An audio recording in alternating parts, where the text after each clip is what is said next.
WhatsApp guys, இன்றைக்கி நம்ம passenger யாருன்னு பார்த்தீங்க அப்படின்னா கோ பேசஞ்சர் யாருன்னு பார்த்தீங்கன்னா ஒரு ஸ்பெஷலான ஒரு ஆள். நான் ரொம்ப நாளாக வெயிட் பண்ணிட்டு இருந்தேன் அவங்களுக்காக.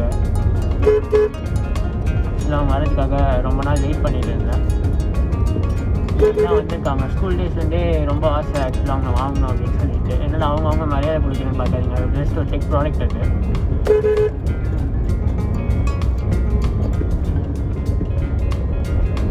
இன்றைக்கி தான் போயிட்டு பக்கத்தில் இருக்க கொரியர் சென்டரில் போயிட்டு வாங்கிட்டு வந்துட்டேன். அவங்களே டெலிவரி பண்ணுவாங்க, ஆனாலும் எதுக்கு அவங்ககிட்ட இருக்கணும், லேட்டாக டெலிவரி வாங்க, சீக்கிரம் வந்து வாங்கிட்டு வந்துட்டேன்.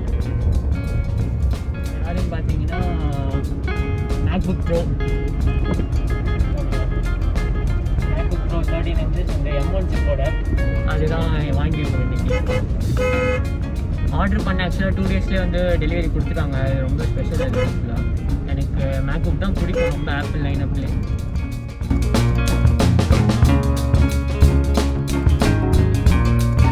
வணக்கம் நண்பா, நான் உங்கள் அரவிந்த். எல்லோரும் எப்படி இருக்கீங்க? ஆப்பிள் வந்து அவங்க மேக் சிஸ்டம்ஸ்க்கு வந்து அவங்களோட கஸ்டம் மேட் ஆப்பிள் சிலிக்கான் சிப்பை வந்து ரிலீஸ் பண்ணியிருக்காங்க. அதோட பேர் வந்து பார்த்திங்கன்னா M1. ஸோ அந்த M1 சிப் இருக்க மேக்புக் ப்ரோ தான் இப்போ நம்மக்கிட்ட இருக்குது. இதை அன்பாக்ஸ் பண்ணி எப்படி இருக்குன்னு சொல்லிட்டு பார்ப்போம்.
ஸோ ஆப்பிள் பார்த்திங்கன்னா M1 மேக்புக் ப்ரோவில் எந்த டிசைன் சேஞ்சஸுமே அவங்க பண்ணலை. இந்த மேக்புக் ப்ரோ வந்து இன்டெல் மேக்புக் ப்ரோ எப்படி இருக்குமோ அதே மாதிரியே தான் இருக்குது. ஆனால் அவங்க ஏன் இந்த மாதிரி பண்ணாங்க, ஏன் இந்த ஒரு போல்ட் மூவ் எடுத்தாங்க அப்படின்னா, எப்பயுமே ஆப்பிள் பார்த்தீங்கன்னா புதுசாக ஏதாவது கொண்டு வராங்க, அவங்க எதாவது இன்னோவேஷனாக புதுசாக எடுத்துகிட்டு வராங்க அப்படின்னா அந்த இன்னோவேஷனை காட்டுறதுக்காகவே அவங்க டிசைனை மாற்றுவாங்க. அதாவது இதுதான் M1 சிப்செட் இருக்க மேக்புக் ப்ரோ அப்படின்னு தூரத்தில் இருக்கவங்க பார்த்தாலும் அதை கண்டுபிடிக்கிற மாதிரி பண்ணுவாங்க. ஆப்பிள் இந்த தடவை அந்த மாதிரி எந்த டிசைன் சேஞ்சஸுமே பண்ணலை. ஏன் இந்த மாதிரி ஒரு போல்டு மூவ் ஆப்பிள் பண்ணணும், டிசைன் சேஞ்ச் பண்ணாமல் இருக்கணும் அப்படின்னா மக்கள்கிட்ட வந்து காமிக்கிறாங்க. அதாவது இன்டெல் சிப்போடு இருக்கும்போது இதே மேக்புக் ப்ரோ இதே டிசைன் தான், அதோட பெர்ஃபார்மன்ஸ் வந்து பார்த்திங்கன்னா அந்த அளவுக்கு இருக்காது. அதே M1 chip apple silicon chip இதுக்குள்ளே வச்சதுக்கப்புறம் இதோட பெர்ஃபார்மன்ஸ் கெயின்ஸ் பார்த்திங்கன்னா வேறு லெவல், அதாவது ஸ்கை ராக்கெட்டிங் அளவுக்கு போயிடுச்சு. அந்த ஒரு விஷயத்தை காட்டுறதுக்காக மட்டுமே அவங்க வந்து இந்த மேக்புக் ப்ரோவை அந்த டிசைனை மாற்றாமல் இருக்காங்க. அதான் அவங்க என்ன சொல்ல வராங்கன்னா, இந்த டிசைன் வந்து செம்மையான டிசைன், இன்டெல் சிப்செட் வந்து அந்தளவுக்கு பெர்ஃபார்ம் பண்ணலை, அதனால் வந்து எங்களுக்கு வந்து பெர்ஃபார்மன்ஸ் ட்ராப் ஆச்சு, ஹீட்டிங் இஷ்யூஸ் நிறையா இருந்தது அப்படின்லாம் நிறைய இஷ்யூஸ் வந்தது. அது வந்து இந்த M1 சிப்பில் வந்து இருக்காது. பெர்ஃபார்மன்ஸ் கெயின் நல்லாயிருக்கும், ஹீட்டாகி ஆகாது. இந்த மேக்புக் ப்ரோவில் இருக்க M1 சிப்செட் பார்த்திங்கன்னா ஹீட்டிங் இஷ்யூஸே இருக்காது இதில். அதை காட்டுறதுக்காக மட்டும்தான் ஆப்பிள் வந்து இந்த மாதிரி வந்து டிசைன் சேஞ்ச் பண்ணாமல் விட்டுருக்காங்க. இந்த மேக்புக் ப்ரோவில் பார்த்திங்கன்னா 2 கலர்ஸ் வருது. நான் வந்து ஸ்பேஸ் கிரே கலர் வாங்கியிருக்கேன். ஸ்பேஸ் கிரே அண்ட் சில்வர் வருது. ஏன் அப்படின்னா இது ரொம்ப ப்ரொஃபஷ்னலாகவும் இருக்கும், கிளாஸியாக அழகாக இருக்கும் இந்த ஸ்பேஸ் கிரே கலர். அதனால் நான் இந்த கலர் வந்து சூஸ் பண்ணியிருக்கேன். ஆப்பிள் பார்த்திங்கன்னா பட்டர்ஃப்ளை கீபோர்ட் மெக்கானிசம் சொல்லிட்டு ஒன்று லான்ச் பண்ணியிருந்தாங்க. இப்போ அதை டிச் பண்ணிவிட்டு சிசர் கீபோர்ட் மெக்கானிசம்க்கு கொண்டு வந்திருக்காங்க. இந்த சிசர் கீபோர்ட் மெக்கானிசம் பார்த்திங்கன்னா மேக்புக் ப்ரோ 2015 லான்ச் பண்ண மேக்புக் ப்ரோட நிறுத்திட்டாங்க. அந்த சிசர் கீபோர்ட் மெக்கானிசமை திரும்பி இந்த 2020 மேக்புக் ப்ரோவில் கொண்டு வந்திருக்காங்க. பட்டர்ஃப்ளை கீபோர்டு வந்து கொஞ்சம் நிறைய ப்ராப்ளம்ஸ்லாம் வந்தது அப்படின்னு சொல்லிட்டு கேள்விப்பட்டதுனால இதை மாற்றிருக்காங்க. ஆல்சோ இதோட main advantage and main feature of this MacBook Pro 2020 என்ன அப்படின்னு கேட்டிங்கன்னா M1 சிப்செட். இந்த M1 சிப்செட்டால் என்னென்ன ஃபீச்சர்ஸ் இருக்குது அப்படின்னு கேட்டிங்கன்னா, இன்ஸ்டன்ட் வேக், அதாவது இப்படி ஆன் பண்ண உடனே இது வந்து ஸ்க்ரீன் டர்ன் ஆன் ஆகிடும். இது வந்து ஒரு இன்ஸ்டன்ட் வேக், சூப்பரான ஃபீச்சர் இது. ஹவு கூல் இஸ் தட்னு கூட சொல்லலாம். அதுக்கப்புறம் பார்த்தீங்கன்னா இந்த இன்ஸ்டன்ட் வேக் தவிர பேட்டரி லைஃப் வந்து ட்ராமாஸ்டிக்கலி இன்க்ரீஸ் பண்ணியிருக்காங்க இந்த மேக்புக் ப்ரோவில். அதாவது 20 hours வரைக்கும் பேட்டரி லைஃப் கொடுத்துருக்காங்க. 20 hours பேட்டரி லைஃப்ன்றது வந்து பார்த்திங்கன்னா எந்த மேக்புக்லேயும் எந்த மேக்புக் ப்ரோலையும் உங்களால் பார்க்க முடியாது. And most of the laptops selling இந்த வேர்ல்டு எதுலேயுமே அந்த அளவுக்கு வந்து பேட்டரி லைஃப் இருக்காது. இந்த மேக்புக் ப்ரோவில் மட்டும்தான் 20 hours பேட்டரி லைஃப் ஆப்பிள் கொடுக்குறாங்க. அண்ட் இது அவங்களோட கிளைம் தான். நான் என்னோடய ரிவ்யூவில் வந்து எவ்வளோ நேரம் தாங்குதுன்னு பார்த்து சொல்கிறேன். ஸோ அதை பார்க்கணும் நீங்கள் அப்படின்னா சப்ஸ்கிரைப் பண்ணிவிடுங்க அண்ட் பெல் ஐக்கான் ப்ரெஸ் பண்ணிவிடுங்க. And of course battery life and instant wake option அவ்வளோதானா அப்படின்னு கேட்டிங்கன்னா கண்டிப்பாக கிடையாது. பெர்ஃபார்மன்ஸ், அதாவது M1 சிப்பில் இருக்க பெர்ஃபார்மன்ஸ் பார்த்திங்கன்னா வேறு லெவல், ஸ்கை ராக்கெட்டிங் அளவுக்கு இருக்குது. எப்படி சொல்கிறேன் அப்படின்னா, இந்த மேக்புக் ப்ரோட கீக்பெஞ்ச் ஸ்கோர்லாம் பார்த்திங்க அப்படின்னா 16 inch MacBook bro i9 version அதை விடவே இது பவர்ஃபுல்லாக இருக்கும். கீக் பெஞ்சில் மல்டி கோர் ஸ்கோர் வந்து 7700 வரும். 16 inch i9 மேக்புக் ப்ரோ பார்த்திங்கன்னா 6900 to 7000 கிட்ட அந்த ரேஞ்சில் தான் வரும். ஸோ அதிலே பார்த்திங்கன்னா இது ரொம்ப பவர்ஃபுல். 16 inch மேக்புக் ப்ரோவோட விலையும் ரொம்ப கம்மி. அதை கம்பேர் பண்ணும்போது கிட்டத்தட்ட ஒரு 80,000 கிட்ட நம்ம சேவ் பண்ணலாம். அண்ட் இதோட சிங்கிள் கோர் ஸ்கோர் பார்த்திங்கன்னா 1700 இருக்குது. உலகத்தில் இருக்க எந்த டிவைஸ், எந்த ஃபோன் எடுத்துக்கோங்க, எந்த லேப்டாப் எடுத்துக்கோங்க, எந்த ஐபேட் வேணால் எடுத்துக்கோங்க, அந்த மூணுத்துலேயுமே எந்த டிவைஸ் நீங்கள் எடுத்தாலும் சிங்கிள் கோர் ஸ்கோர் பார்த்திங்கன்னா 1700 வந்ததே கிடையாது. இந்த மேக்புக் ப்ரோவில் மட்டும்தான் 1700 வந்திருக்கு. அப்படின்னா என்ன யூஸ்? 1700 வந்ததுனால என்ன யூஸ் அப்படின்னு கேட்டிங்கன்னா, day to day applications open பண்ணுறது, ப்ரௌஸ் பண்ணுறது, அந்த மாதிரி இதெல்லாம் இது செம்ம ஃபாஸ்ட்டாக இருக்கும். ரொம்ப ஒரு அப்படியே காற்றுல மிதக்கிற மாதிரி இருக்கும். அடுத்த செகண்ட் வந்து ஓப்பன் ஆகிடும் எல்லாமே. அந்த மாதிரி இருக்கும் இந்த மேக்புக் ப்ரோ. ஸோ M1 சொல்லிடுறீங்களே, M1னா என்ன? M1 வந்து ஆப்பிளோட first iteration of Apple silicon processor. இனிமேல் வர எல்லா மேக்லையுமே பார்த்திங்கன்னா ஆப்பிள் சிலிக்கான் ப்ராசஸ் தான் வரும். அதோட ஃபர்ஸ்ட் இட்ரேஷன் தான் M1. இந்த M1 சிப்செட் பார்த்திங்கன்னா 8 core CPU, 8 core GPU and 16 core neural இன்ஜினோட வருது. Plus 8 GB of RAM, 16 GB of RAM ஆப்ஷனும் கொடுக்குறாங்க. SSD பார்த்திங்கன்னா 2 TB வரைக்கும் நம்ம கஸ்டமைஸ் பண்ணிக்கலாம். இந்த M1 சிப்செட் பார்த்திங்கன்னா MacBook bro, Mac mini and MacBook Air இது எல்லாத்துலேயுமே வருது. மேக்புக் ப்ரோ எதுக்கு அப்படின்னா ப்ரொஃபஷனல்ஸ், அதாவது video editors, photo editors, coding பண்ணுறாங்க, 3D ரெண்டரிங் பண்ணுறாங்க அப்படின்னா அவங்களுக்கு இது யூஸ்ஃபுல்லாக இருக்கும். மேக்புக் ஏர் எதுக்கு அப்படின்னா நார்மல் யூசர்ஸ் ப்ரௌஸ் பண்ணணும், அதாவது அப்பப்போ கொஞ்சம் வீடியோ எடிட்டிங் பண்ணணும், அந்த மாதிரி இருக்கவங்களுக்கு மேக்புக் ஏர் கரெக்டாக இருக்கும்.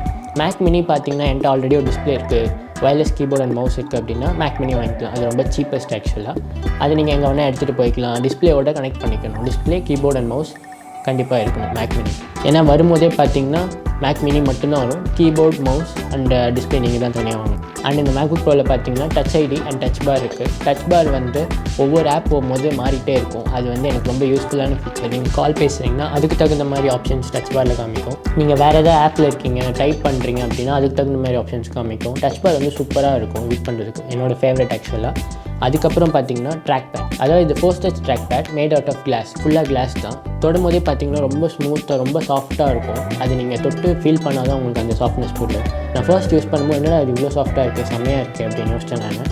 ரொம்ப சாஃப்ட்டான ட்ராக் பேட் அண்ட் ரொம்ப ரெஸ்பான்சிவும் கூட. இந்த மாதிரி ட்ராக் பேட் வந்து எந்த லேப்டாப்லேயும் உங்களுக்கு கிடைக்கும். அதாவது டிஸ்பிளே பார்த்தீங்கன்னா P3 white colour camera support பண்ணுது. அதாவது ஃபோட்டோ எடிட்டிங் வீடியோ எடிட்டிங்லாம் சூப்பராக இருக்கும். அது மட்டும் இல்லாமல் 500 nits ஆஃப் மேக்ஸிமம் பிரைட்னஸ் கொடுக்குறாங்க. MacBook Air பார்த்தீங்கன்னா 400 nits தான் வரும். சும்மா ஒரு கண்டெக்ஸ்ட்டுக்கு சொல்கிறேன். இதில் இருக்க ஸ்பீக்கர்ஸ் பார்த்தீங்கன்னா HDR குவாலிட்டி, அதாவது செம்மையான குவாலிட்டியில் வந்து ஸ்பீக்கர்ஸ் கொடுத்துருக்காங்க. இந்த ஸ்பீக்கர் எல்லாமே ஓரளவுக்கு லவுடாகவும் நல்ல பேஸியாகவும் நல்ல ஒரு கிளியராகவும் இருக்குது. இந்த ஸ்பீக்கர்ஸ் வந்து நீங்கள் கேட்டு பாருங்கள், செம்மையாக இருக்கும். அண்ட் அதே மாதிரி வந்து பார்த்திங்கன்னா இதில் வந்து 2 USB Type-C Thunderbolt போர்ட்ஸ் தான் இருக்குது. இந்த Thunderbolt போர்ட்ஸ்லேயே தான் நீங்கள் சார்ஜும் பண்ணிக்கணும். வேணுன்னா நீங்கள் ஒரு external display up to 6K வரைக்கும் நீங்கள் இதில் சப்போர்ட் பண்ணணும். நீங்கள் ஒரு எக்ஸ்டர்னல் டிஸ்பிளே வந்து இதில் வந்து அட்டாச் பண்ணிக்கலாம். அண்ட் இதில் பார்த்தீங்கன்னா Wi-Fi 6 அண்ட் Bluetooth 5.0 இதெல்லாம் இருக்குது வயர்லெஸ் நெட்வொர்க் கனெக்டிவிட்டிக்காக. அண்ட் எஸ் ஆப்பிள் ஸ்டோரில் பார்த்தீங்கன்னா இதுக்கு நிறைய கஸ்டமைசேஷன் ஆப்ஷன்ஸ் இருக்குது. ஃப்ரம் 8GB to 16GB வரைக்கும் நீங்கள் கஸ்டமைஸ் பண்ணிக்கலாம். SSD வந்து 2 TB வரைக்கும் நீங்கள் கஸ்டமைஸ் பண்ணிக்கலாம். நான் வச்சிருக்க மாடல் பார்த்தீங்கன்னா 8GB and 512GB of SSD. எனக்கு 8GB போதும். மோஸ்ட்டாக நான் பண்ணுற டாஸ்க்கு எனக்கு 8GB வந்து ரேம் போதும். நிறைய பேருக்கு 8GB போதும். 16GB எதுக்கு அப்படின்னா வீடியோ எடிட்டிங் பண்ணுறவங்களுக்கும் ரொம்ப ப்ரொஃபஷ்னலாக இது பண்ணுறவங்களுக்கும் ஒரு எக்ஸ்ட்ரா ஹெட்ரூம் அது அவ்வளோதானே தவிர 8GB மோஸ்ட்டாக யூஸ்ஃபுல்லாக போதுமானதாக இருக்கும்.